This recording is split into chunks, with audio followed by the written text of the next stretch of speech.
Chères téléspectatrices et téléspectateurs, suivez du lundi au vendredi à 13h sur Guérit TV Monde le commentaire du jour.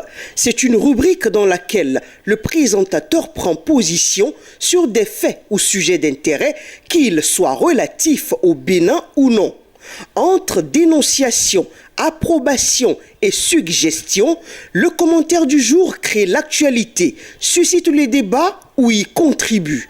Tapez www.gueritvmonde.bj pour nous suivre en direct. Guérit TV Monde, le leader des Web TV. Espace Ifedon à Porto Novo, il n'y a pas mieux pour accueillir vos réceptions de baptême, communion, mariage, anniversaire et même de décès. Sa salle de fête, son bar et restaurant sont à votre bourse. Et pour des séjours agréables dans la capitale, Espace Ifedon vous offre des chambres climatisées et des guest house. Espace Ifedon est situé à Tokota Davo. Contact 00229 90 68 85 85 ou 00229 97 72 10 57.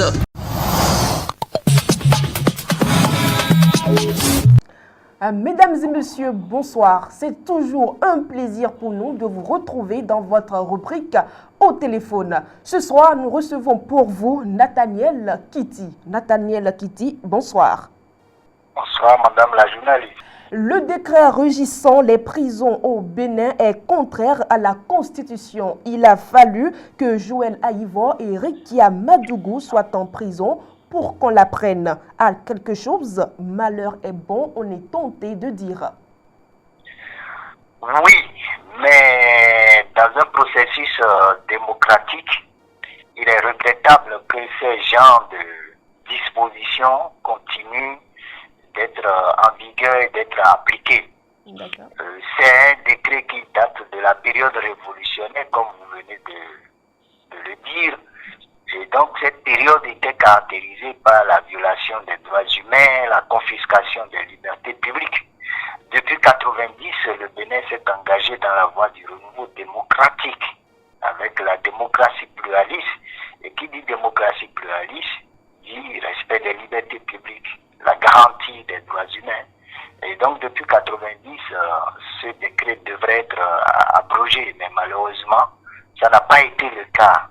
Et il a continué à être appliqué dans ce domaine qui est un domaine quand même très sensible, étant donné que c'est la gestion des hommes et des femmes qui ont été privés de liberté pour certaines raisons.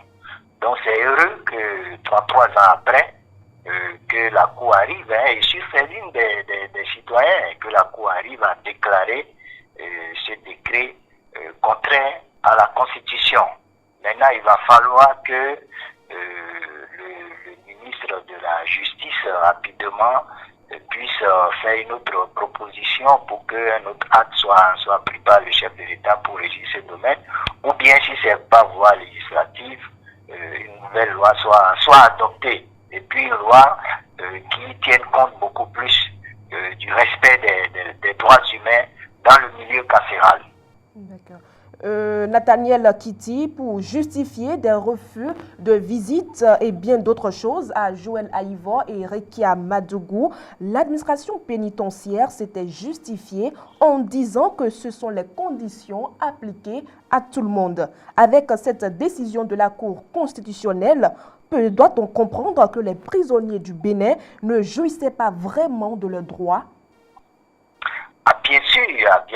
Bon, vous aviez lu la lettre du professeur Joël Aïvo. Le contenu est informatif sur tout ce qui se passe dans le milieu carcéral. Et donc, il faut constater que ce milieu est considéré comme un milieu de non-droit, alors que dans la réalité, ce n'est pas parce qu'on est prisonnier, quel que soit le statut, ce n'est pas parce qu'on est prisonnier de droit commun ou politique qu'on n'a pas de droit. Non, pas du tout. Voilà, il y a le droit humanitaire, il y a le droit international humanitaire, il y a les droits de l'homme qui prévoit un certain nombre de dispositions qu'il faut respecter dans ce milieu carcéral. Mais malheureusement, encore on continue de croire que quand on est prisonnier au Bénin, on n'a aucun droit. Quand on est prisonnier, on a des droits. La seule chose, c'est qu'on est privé de sa liberté. On n'aura pas certains droits si le juge en décide ainsi. Voilà. Mais si le juge n'a pas décidé ainsi, c'est qu'en dehors de la privation des libertés, on doit jouir de tous les autres droits. D'accord. Du point de vue juridique, quel devrait être l'impact de cette décision? L'impact de cette décision, c'est que ça ouvre une période de transition,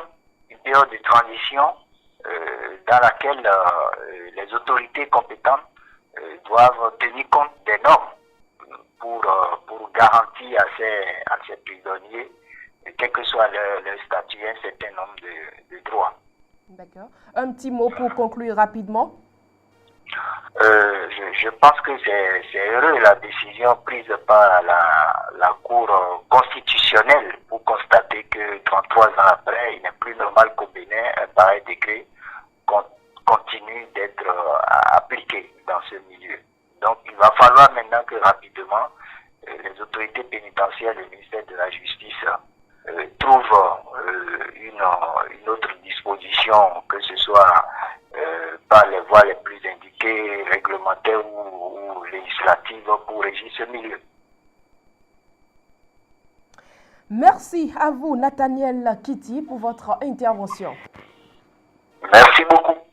Mesdames et messieurs, ainsi prend fin ce numéro de votre rubrique au téléphone. Merci de nous avoir suivis et à demain.